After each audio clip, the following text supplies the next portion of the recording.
به نام خداوند بخشنده و مهربان، همدیاران عزیز، اینک صحبت نوبتی خود را آغاز میکنیم و موضوع امروزه صحبتی ما تاجیکستان بعد از انتخابات است. اصلا من امروز درباره خود انتخابات زیاد صحبت کردنی نیستم، زیرا شما هموطنان گرامی خیلی خوب از رسانه ها، از شبکه ها، از تحلیل های کارشناسان آگاه هستید که این انتخابات چگونه برگزار شد، در کدام شرایط بود و چی نتیجه ها به دست آورد.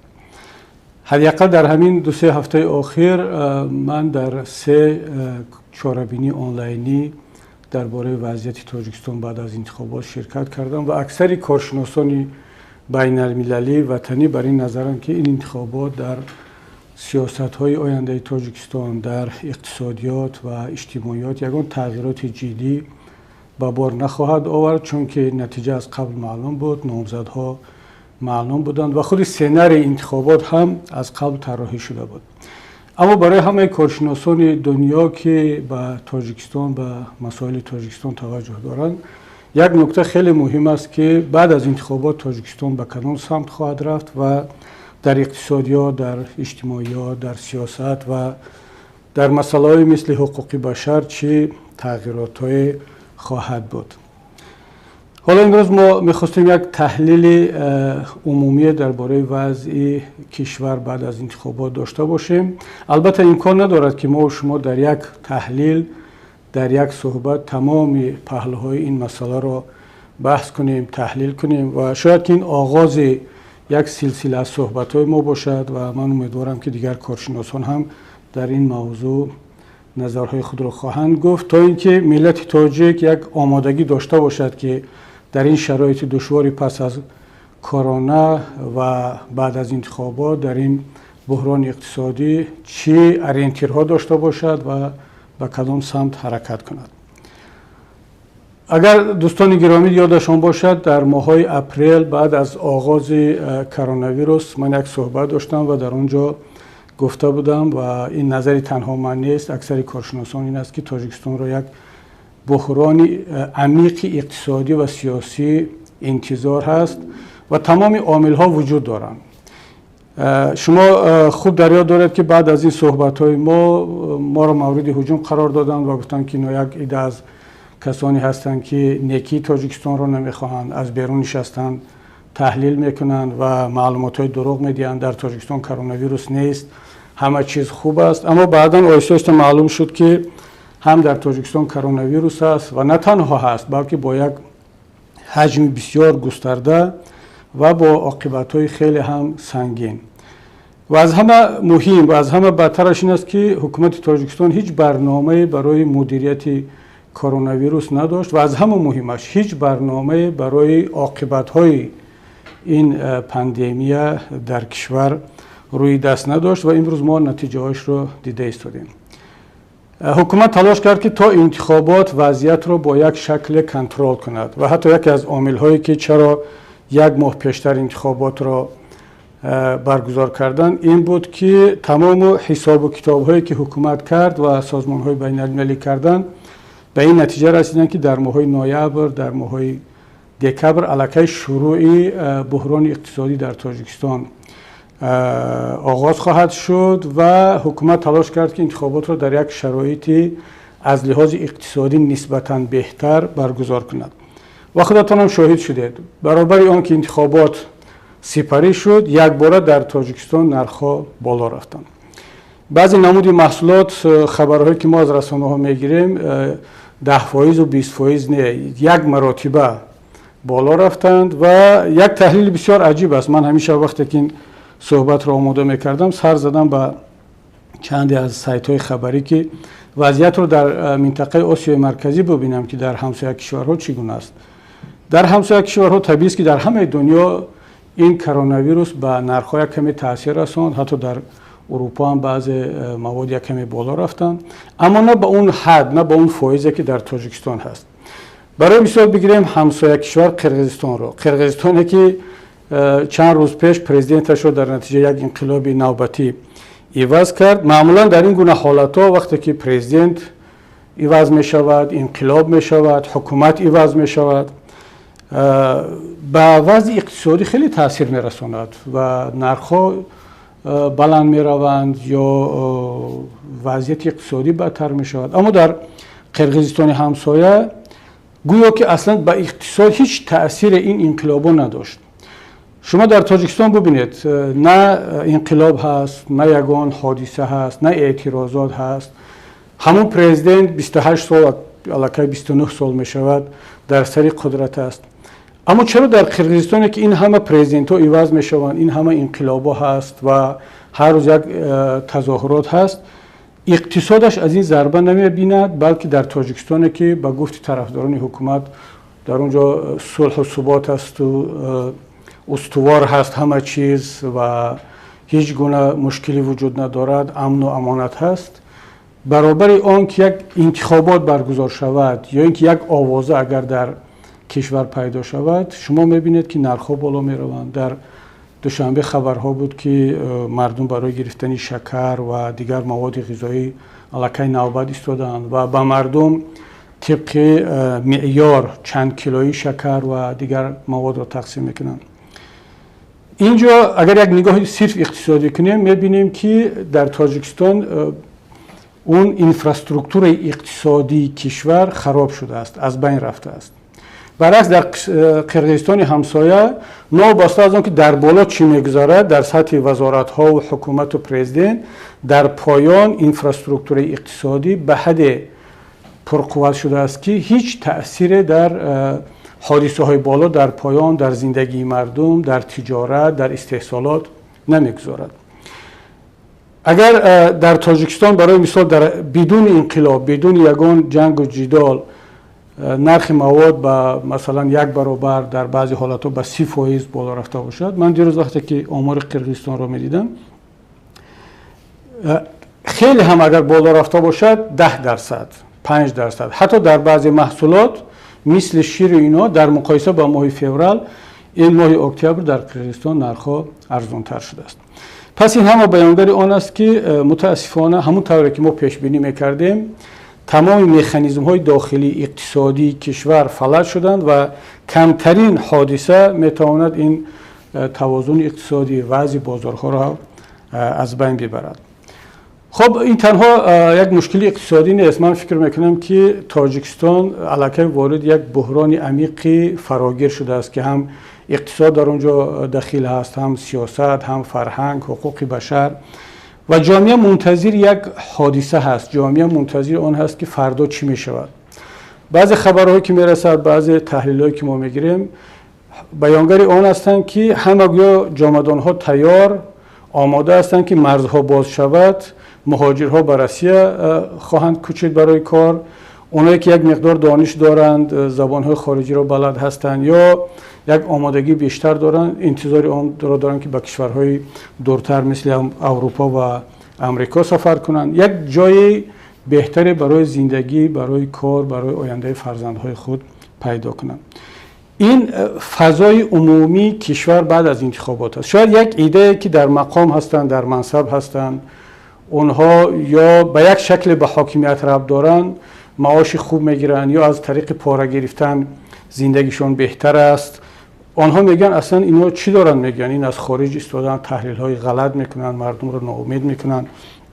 شاید واقعا هم زندگی آنها خوب باشد، اما مجموعه مردم در یک حالت نامعینی قرار دارد و هر روز هر ساعتش را حساب میکند که فردا چی میشد، پس فردا چی میشد. اصلا نوبت ایستادن برای شکر و آرد و برای مواد دیگری خوراکه معنی آن را دارد که مردم نه به دولت باور دارند، نه به اقتصادیات باور دارند و نه به آینده خود. میترسد که اگر حاضر ذخیره نکند 4-5 کیلو یا چند خلط آرد بیشتر، فردا شاید که در بازار این گونه مواد پیدا نشود و به این گونه حالت روانی یک ضربه بسیار سخت زد. خودی سخنرانی های رئیس جمهور که همیشه تاکید میکند به مردم که چند ساله خوراک خود را ذخیره کنید، در صورتی که سوال نمیگذارد که مردم از کدام حساب ذخیره کنند. کنی همون مقدار محصولات در بازار کشور که حالا اگر مردم همه فردا ریختن به بازارها برای خریدن مواد برای 2 سال، اینقدر مواد را حکومت از کجا تامین میکند؟ اینقدر پول را از کجا پیدا کنند؟ من فکر میکنم این نداشتن دانش‌های حد اقلی اقتصادی و نداشتن برنامه در مجموع باعث گشت که وضع اقتصادی کشور بعد از انتخابات بدتر شد و متاسفانه تمام این تحلیل های بین المللی اشاره به آن میکنن که باز هم بدتر خواهد شد. شما ببینید من اخیراً گزارش بانک جهانی را خواندم، گزارش MVF صندوق بین المللی پول را درباره وضع مالیوی و اقتصادی تاجیکستان خواندم. اونها میگن که تاجیکستان حتی دیگر قدرت بازگرداندن فایز قرضها را هم از دست داده است. بانک جهانی، معذرت میخوام، صندوق بین المللی پول اخیراً تاجیکستان را در گروه کشورهای ضعیفترین دنیا از لحاظ اقتصادی داخل کرد که مهلت پرداختن فایز قرضها را یک کمی به تأخیر اندازد. یعنی الکی ما در عرفه مفلس شوی همچون دولت هستیم. سازمان‌های بین‌المللی میگن با تاجیکستان دیگر قرض را به شرط بدهید که امیدوار بازگرداندن قرض یا اینکه فایز آن نیستید، یعنی یک کمک خیریه بر این کنید، مگر اینکه فقط تنها شاید یک کشور چین قرض‌های بیشتر خواهد داد و اونم البته شما دیگر میدونید نظری کارشناسان که این چه عاقبتی در آینده استراتژی برای تاجیکستان خواهد داشت. صندوق بین المللی پول میگوید که 189 میلیون دلار که تاجیکستان در همین 3 ماه گذشته گرفت باید که هر 3 ماه گزارش بدهد که این پول را چگونه خرج کرد. حکومت تاجیکستان امروز آماده نیست، حتی نمیتواند گزارشی این 189 میلیون دلار را به بانک جهانی بدهد که این پول را در کجا خرج کرد. و از همه عجیبش وقتی که این صندوق طلب کرده است که گزارش 3 ماهه را طبق سازشنامه به ما پیشنهاد کنید، حکومت تاجیکستان یک کمک علاوه‌ای درخواست کرده است که برای آن که ما بتوانیم این گزارش را تهیه کنیم باز نیاز به فلان مقدار پول داریم تا اینکه یک متخصصین را جلب کنیم که برای شما گزارش بنویسند. یعنی کار به حد کنترل از دست رفته است که حتی در داخل حکومت دیگر متخصص یا کسی پیدا نمی شود که یک گزارش 3 ماهه درباره رفت اجرایش قرضها به صندوق بین المللی پول ارائه کنند. از این بدتر حالت دیگر امکان دارد در یک کشور، در صورتی که خود همین صندوق بین المللی بانک جهانی گفتند که تاجیکستان باید از این برگزاری چاره‌بینی‌های پرخرج و سرمصرف دست بکشد.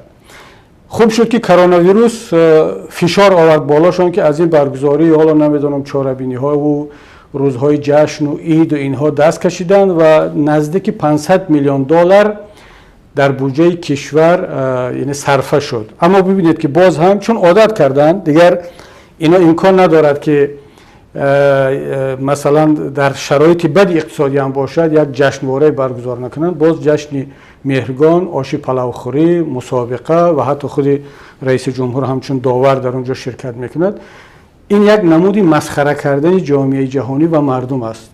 به جای اینکه حکومت سیاست‌های اقتصادی را پیش بگیرد که هر انسان، هر خانواده در داخل خانواده خودش هر روز آشی پلو بخورد، با زن و بچه‌اش با فرزندانش در نزد حالا اطراف دسترخوان نشسته، رئیس جمهور یک آش پلوی چند تانگی میپزد، خودش با چند نفر مثل خودش ماشاءالله شکم گنده ها میشیند این آش را میخورند، داوری میکنند. مردمی گرسنه باید که از تلویزیون تماشا کنند که رئیس جمهور چگونه آش پلو میپزد و میخورد. این یک تصوری پریمیتیوی عصر میانگی آنها از رفاه و از زندگی خوشبختانه اهالی و از دولتداری هست که متاسفانه من احتمال زیاد میدیم که این وضعیت بعد از انتخابات هم ادامه خواهد داشت و این تأثیر خود را حتما به سیاست خواهد گذاشت. حالا ببینید دوستان عزیز، هر چقدر ما از خارج اگر انتقاد نکنیم حکومت را، ولی اگر در داخل او سیاست‌های درست اقتصادی داشته باشد مردم میگن خب اپوزیسیون انتقاد کردن میگیرد ولی حکومت دارد کارهای اقتصادی خود را درست به راه میماند. اما وقتی که حتی ما تنقید هم نکنیم، وقتی که مردم میبینن که نه وضع اقتصادی روز به روز بد شده ایستاده است، حکومت به جای آنکه بیاد یک برنامه خوب اقتصادی برای مردم پیشنهاد کند، دنبال باز همون برنامه‌های معرکه آرایی و مراسم‌های آش پلو و جشن کدو و جشن خربزه اینا هست. بالاخره هر انسان عاقل و یک کم نگاه اقتصادی داشته به خود سوال می‌دهد که ما کجا رفته ایستادیم؟ آیا در چنین دولت و کشور زندگی کردن معنی دارد یا اینکه باید از اینجا هجرت کرد؟ چون تمام مکانیزم‌های اعتراض را بستند، از بین بردن، دیگر نه تظاهرات است نه انتخابات دموکراتی هست، همه را سرکوب کردن، دیگر مردم یگانه راه را در هجرت می‌بینند. حالا چون دیگر زیاد طولانی در موضوع صحبت نکنیم، اینجا یک تحلیل برای سناریوهای آینده هم داشته باشیم بد نیست. حالا از نگاه ما چی سناریوهای تاجیکستان رو در پیش است؟ آیا وضع اقتصادی اجتماعی ما با یگان اصلاحات و تغییرات بهتر می شود یا نه؟ این دوستان عزیز وابستگی دارد به آن که امام علی رحمانوف در این جابجاگذاری کادرها بعد از انتخابات کمند خود را چگونه انتخاب میکند. البته منم به تحلیل بسیار از کارشناسان باور دارم که این وضعیت دیر دوام نخواهد کرد، شاید این 7 سال آخر تا 7 سال تا نهایت باقی نخواهد ماند. حالا نمیخوام اینجا پیشگویی کنم، اما تحلیلگران همه به این نظر هستند که حتما در این بین در تاجیکستان یک انتقال قدرت صورت خواهد گرفت، یا از خود رحمانوف به یکی از اعضای خانواده یا به یگان کسی دیگر، یا مردم دیگر دست به کار میشوند و یک تغییرات از طرف مردم صورت خواهد گرفت. اما حالا بگذار همون چند ساله که در آینده هست، این چی آینده ما را در انتظار خواهد بود. به نظر بنده اگر رحمانوف همین تیمی که الان دارد، به خصوص این کمانده وزارت‌های قدرتی را که با این سیاست‌های بسیار هم دهشتناک خود ضربه به فضای سیاسی، فرهنگی، اقتصادی و زندگی مردم زدن، اگر اینها را نگه بدارد، مطمئن باشد که هیچ تغییرات در آینده نزدیک نخواهد شد و برعکس این حرکت کشور به سمت بحرانی بیشتر ادامه خواهد داشت. اما اگر رحمان بخواهد که کمی وضعیت را بهتر کند و این سنگینی را از بالای دوش مردم بردارد، شاید که دست به چند اصلاحات بگذار کسمتیکی هم باشد در سطح وزارت‌ها و شخصیت‌ها بزند که مردم از یک طرف بیایند با یک نفسی سبکتر که حداقل یک تغییرات با وجود آمد، یک نفسی سبک بکشند، چون اگر خود رئیس جمهور را تغییر داده نشد، حداقل کماندش تغییر کرده شده است. دوم شاید یک کمند جوانتر بیاید، یک آدمانی که حالا از اون تفکر زمان شوروی بلشویکی و یا زمان جنگ شهروندی، اون تفکر فرانت خلقی بیرون بیایند و نگاهشون به شهروندان تاجیکستان نگاه عادی باشد و قبول کنند که در این تاجیکستان دیگر فقط نمایندگان یک منطقه و یک اولاد نیستند، فقط یک حزب نیستند، بلکه در اینجا همه هست، همه ملت ها هست، همه دین ها هست، همه احزاب هستند با تمام این جریان ها.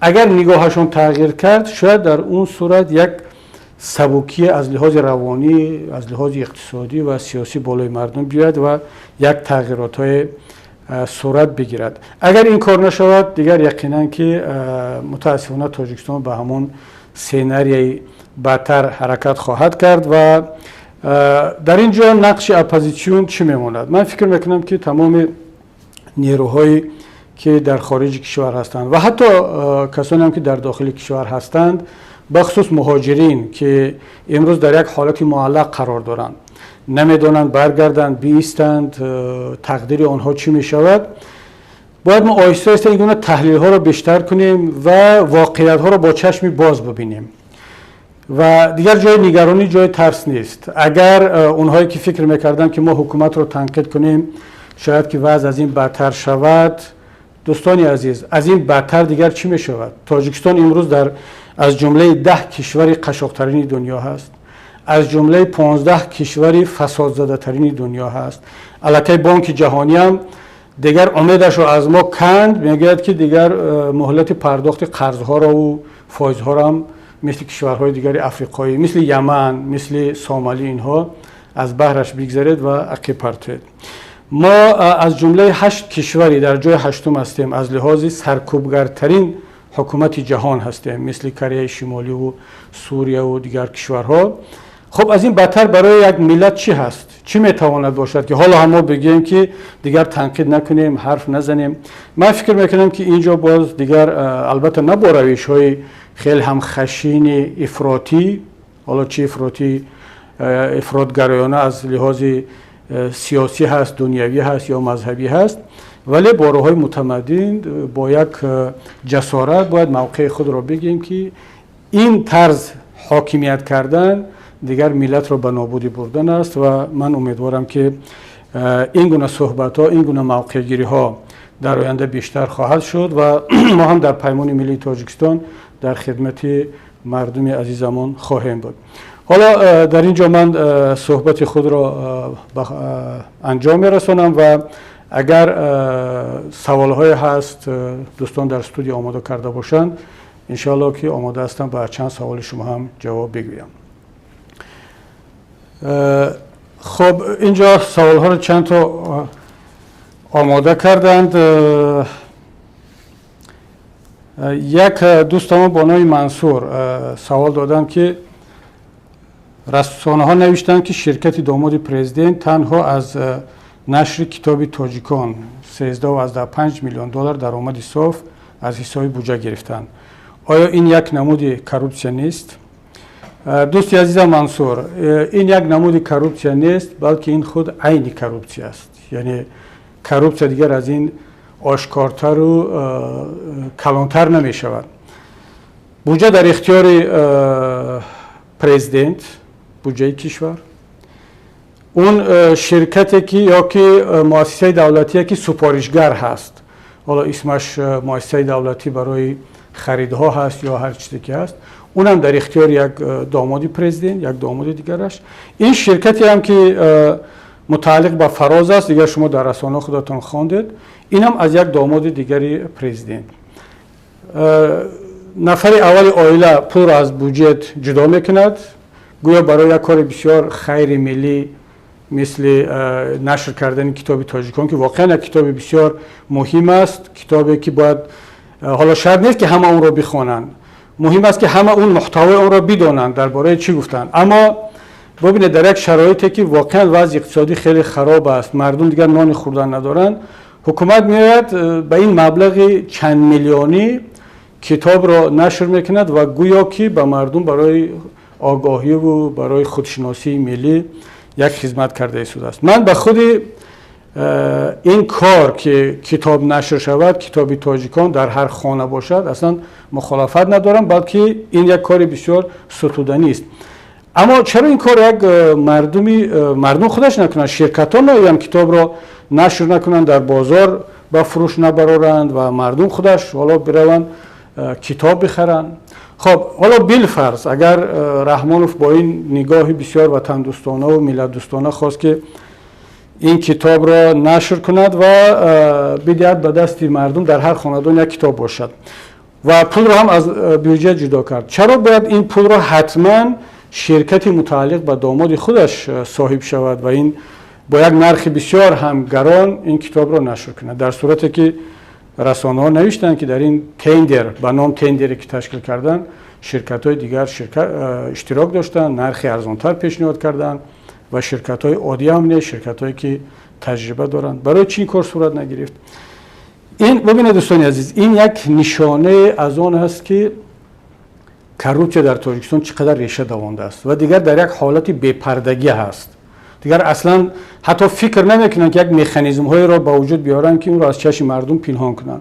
آشکار فکر میکنن خب مردم از دستش چی میاد، دیگر حالا هر کسی اگر صدا بلند کرد یک مشت در سرش میزنیم، متهم میکنیم خائن، وطن فروش، مذهب فروش، حالا دشمنی خلق و کارشون رو دیگر راحت میکنن بدون شرم و بدون کدام هراسه. و از همه مهمش یک نکته بسیار همینجا اساسی است که مردم باید بدانند.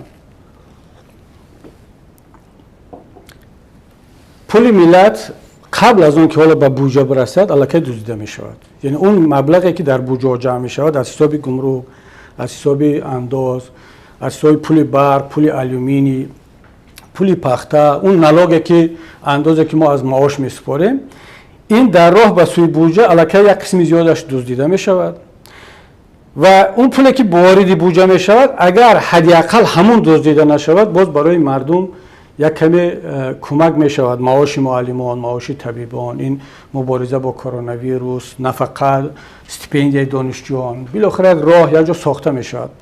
اما بدبختی ملت ما در این است که پول از روز اولش دزدیده می شود. از همون سرچشمه مهاجر وقتی که پول رو به وطن میفرستد با اون مهنت چقدر سنگینه که به دست میارد.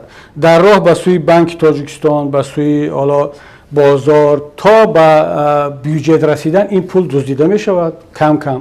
حتی بعد از آن که واردی بودجه شد هنوز کفالت و ضمانت نیست که اون باز از طرف این کاروپسیونرها حتی همین پول هم دزدیده نشود. ما چند تا نیروها داریم، پروکراتور امنیت، وزارت داخله، اون مؤسسه اگنتی ضد کاروپسیونی، ده ها مؤسسه دولتی دارند که باید اینا همش نظارت کنند که پول بودجه دزدیده نشود، ولی باز با وجود همین هم میدزدند، غارت میکنند و راههای نو رو پیدا کردن. جشن برگزار میکنند، در اون تندر حتما یک شرکتی نزدیک به خانواده پیروز می شود. کتاب چاپ کنن همون خیال، راه بسازن همون خیال، راه ها رو پولکی کنن همین خیال.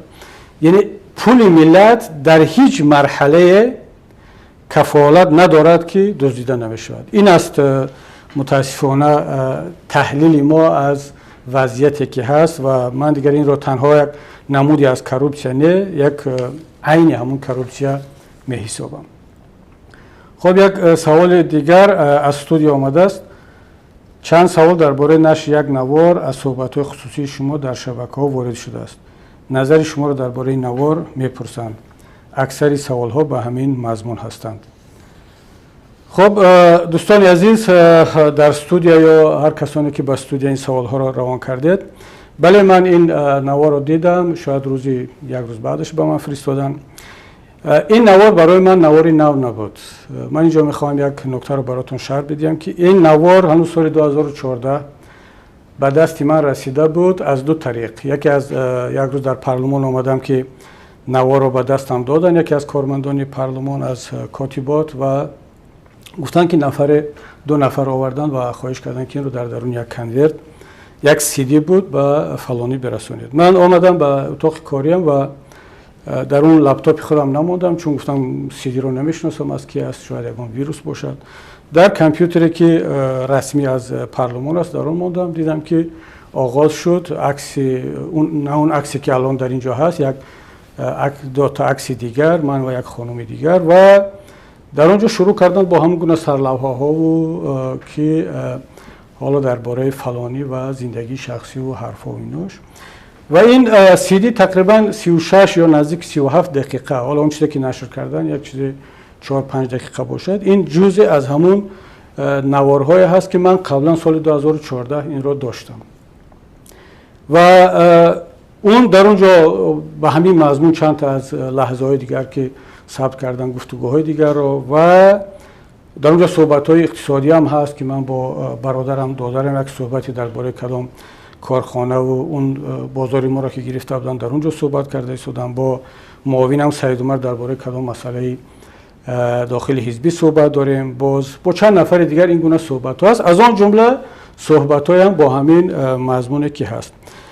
البته اونجا صحبت های خصوصی هست، حالا دیگر در همه شرایط در همه حالت، و این رو من وقتی که دریافت کردم یک رقمی تلفنم بود، زنگ نزدم دیگر، و بعد که یا همون روز یا فرداش رفتم به حزب که بعضی از همکاران خداوند آزادشون کند گفتن که به دست اونها هم درباره خودشون و هم درباره من با یک CD با اونجا هم دادن. یک ماشین اومده است، زنگ زده است که بر اومده بگیرید و رفتن.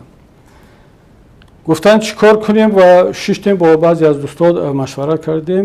من گفتم که من جوابم رو الکی به اینها همین شب دادم. وقتی که زنگ زدن به رقم گفتن که شما دیدید این نوار رو؟ گفتم بله دیدم.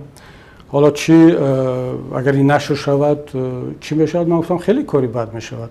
هیچ کس نمیخواهد که یک نوار صحبت خصوصیش حالا با هر کسی هم که باشد نشر شود. بالاخره این یک کاری از همه لحاظ ناخوب است، اما شما چرا این کار رو میکنید؟ اونا گفتن که خب دیگر شما میدونید که اینجا مسئله چی است.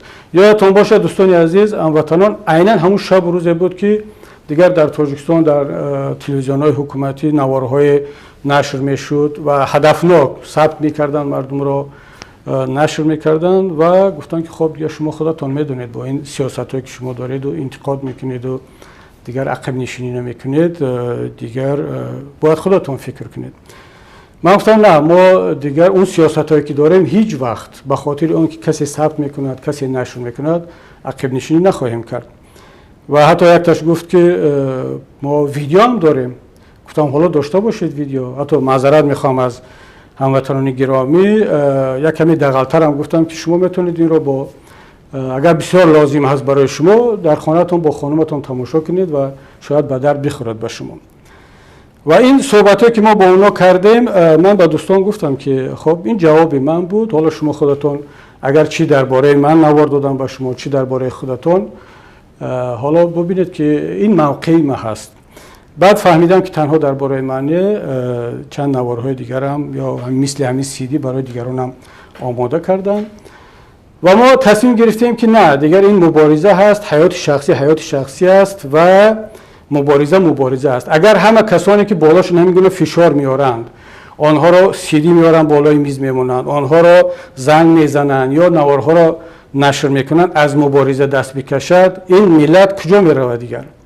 همه حیات خصوصی دارد، همه بالا و پایین دارد، همه حالا شکست و ریخت دارد، گاه عصبی گپ میزند، گاه تون گپ میزند، گاه حالا بالاخره طرف نمیداند که او را ثبت میکنند، وقتی که به حد عصبانیت میرسونند کی میداند که اون ثبت میشود. حتی اگر بعضی حالاتو احتمال هم بدهد که ثبت میشود، دیگر مسئله به اون حدی نیست که طرف بیاد عقب نشینی کند. و دوستان گرامی، این واقعا اون نوار نیست که الان گویا ثبت شده باشد و نو آماده باشد. نه، من 7 سال شد که این نوار رو در اختیار دارم، آماده هستم، آماده بودم هر لحظه. شما دیدید که من هیچ وقت در یک لحظه هم از موقع خود به خاطر آن که در دست کسی نواری هست میدانه نشر میکنن عقب نشینی نکردم و یک ذره هم از موقع خود نه به سمت تون شدن یا ضعیف شدن من تغییر نکردم. چرا؟ برای آنکه این راه را من خودم انتخاب کردم، میدونم که این راه مبارزه راهی آسان نیست. قبل از منم بسیاری ها به این گونه پرووکاسیون ها گرفتار شدن. بالاخره ضعف انسانی است هموطنان گرامی. ما هم ملک نیستیم، فرشته نیستیم، بله اشتباهات در زندگی داریم، در زندگی خصوصی، در زندگی سیاسی، در تجارت. خداوند ببخشد. حالا پیش از همه من از روزی که 2014 این نوارها را به دستم دادن، من خودم با خودم فکر کردم، استخاره کردم، با برادران مشورت کردم و گفتم خداوند خودش دانا هست، خداوند خودش رحمان است، رحیم است و از همه مهمش ستار هست. اگر پروردگار گناههای ما را نپوشاند و نبخشد، دیگر عاقبت ما بخیر، دیگر اون معلوم است که چی است. اما ما مسلمانان ایمان داریم به پروردگار که یک پروردگاری رحمان و رحیم داریم، پروردگاری ستار داریم و دعا میکنیم که نه تنها گناههای ما را بپوشاند و ببخشد، حتی گناهان آن کسانی را هم که میآیند از روی کمبودی های مردم، از روی زندگی خصوصی مردم پرده برداری میکنند و حالا میخواهند این را همچون وسیله مبارزه سیاسی یا شخصی استفاده برند، پروردگار گناههای اونها را هم ببخشد و هم بپوشاند. اگر اون دوستان که خیلی هم فرشته هستند، ملک هستند، مثل ما یک انسان‌های پرگناه نیستند، اگر مطمئنن که خب در زندگیشون چیزی نیست، دیگر خوشا به حالشان، ولی بدانند که ما همون انسان‌های عادی هستیم پر از گناه و خداوند خودش هم میگه که منظورش همین ما هستیم که استعیذ بالله ان الانسان لفی خسر، انسان دیگر در کمبودی هست و واقعا کار خیلی بد، کاری نیست که آدم دیگر اون رو توجیه کند.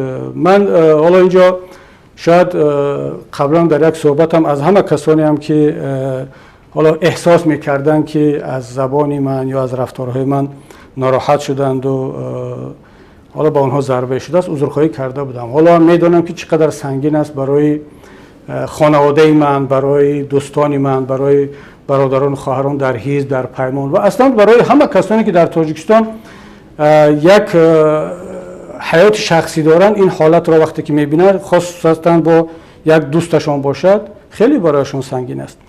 و من برای اینکه با اونها این ناراحتی وارد شد، این ضربه روانی وارد شد، معذرت میخواهم، پوزش میپرسم از یکی آنها و خب این را بدانم که دیگر این یک کمبودی انسانی است، هیچ ربطی به سیاست به موقع من ندارد. حتی اگر حالا همطوری که بعضیا تهدیدم کردن که باز دوام دارد، حتی اگر دوام هم داشته باشد، دیگر حالا من گفته ایستادم که من 37 دقیقه این CD را به من داده بودن سال 2014. حالا اگر نشرم کردن، بدانید که این یک مال گذشته هست. من این را از سر گذراندم، مبارزه رو ادامه دادم، ادامه خواهم داد و مطمئن باشند برادران خواهران که اون چیزی که به یک انسان ربط دارد دیگر با پروردگارش است، به روز قیامت است، به امید اون یک مسلمان بین خوف و رجا هست و خداوند اون شهادت که نصیب گردان انشاءالله که دیگر این مسئله پیش پروردگار همش حل شده است. اما اون چیزی که به آینده مبارزه و فعالیت ما ربط دارد، دوستان عزیز، به هیچ وجه نباید کمترین خلل در مبارزه وارد شود. اگر حتی دوستان و هر کسی هم که میخواد این موضوع رو باز دامن بزند، مطرح کند، چون برای بعضی ها این دستاورد کم حساب نمی شود. حالا وقتی که این مقدار بعد از اون که مالکیت رو گرفتن، بعد از اون که ما را زندانی کردن، مهاجر کردن، این همه تهدیدها رو در داخل کشور کردن، شانتاژ کردن، ما عقب نشینی نکردیم، حالا برنامه کشتن دارن، این مقدار در دستشون افتاده باشد حتما که این رو استفاده خواهند کرد، در آینده هم دامن خواهند زد. اما ما و شما باید بدونیم که یک مسئولیت‌ها و وظیفه‌های مهمتر و بالاتر از این داریم. اگر که اینها حالا با این مقدار اکتفا نکردند و دوام دادند، بدانید که ما این رو علاقه داریم، آماده هستیم و انشاءالله که مبارزه‌مون همون طوری که است ادامه پیدا خواهد کرد. حالا از این بیشتر دیگر چی میشه در این باره گفت و من فکر میکنم این مرحله رو همچون مرحله گذشته حساب کنیم. برای من این دیگر 7 سال پیش بود گذشت. امیدوارم که برادران و خواهران و دوستان و نزدیکان من، همه کسانی که با ما یک کمترین ارتباط عاطفی و اعتقادی و سیاسی و ملی دارند، این را هم برای خود اگر چه سنگین است یک مرحله گذشته حساب کنند و در آینده با یک روحیه جدید قوی به پیش بریم. در حق ما دعاگو باشند، چون و بدونن که ما هم یکی از برادرشون هستیم، پر از گناه و کمبودی و خب این اشتباه ها در حیات شخصی هر کس می شود، بعضا دغل، بعضا آدم به حد برسونن که دیگر در اون شرایط واقعا هم سبک نیست. اما بدون حالا آوردن کدام توجیه و دلیل یک کاری خیلی بدی هست که نباید در زندگی شخصیت دیگر تکرار شود. خب دوستان گرامی، باز یک سوال دیگر هم حالا چند دقیقه دیگر وقت هم هست، چون من وعده داده بودم که از 1 ساعت دیگر بیشتر در آینده صحبت رو نخواهم کرد. یک برادر با نام سراج الدین مهاجر سوال فرستاده است که ما مهاجران دیگر پول ایستادن در روسیه نداریم، منتظر رفتن به وطن هستیم، لیکن مری مسکو سبیانین اعلان کرد که به آنها قوه کاری نمیرسد. نظر شما چیست؟ آینده چی می شود؟ ایستیم اینجا یا وطن رویم بهتر؟ خب دوستی عزیزم سراج الدین،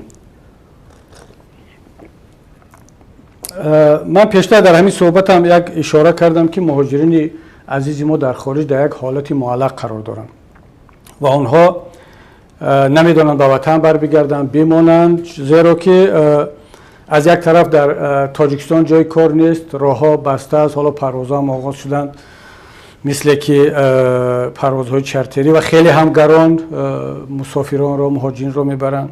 اما از طرف دیگر اگر میری مسکو سبیان این گفته باشد که به قوه کاری نیاز دارن، ببینید شما، من حالا در حالت نیستم که به شما توصیه بدیم بگویم که نه حتما در مسکو باقی بمانید، در تاجیکستان جای کار نیست اینجا کار کنید، چون که شما میتوانید در روسیه باقی بمانید یا در قزاقستان با همون امید اون که کرونا ویروس تمام می شود و شما صاحب کار می شود، این باقی مانده پولی که دارد اونم از بین می رود، حتی ممکن دیگر پولی بازگشت به وطن هم نداشته باشد.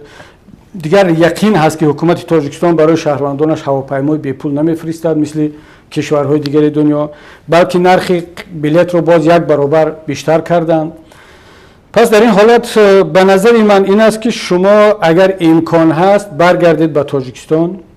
چرا؟ هم حداقل در کنار زن و بچه و پدر و مادر خواهد بود که در این روزهای دشوار هم برای آنها هم برای شما نزدیک بودن با هم انسانها را اون فشار روانی را کمتر میکند، سبکتر میکند.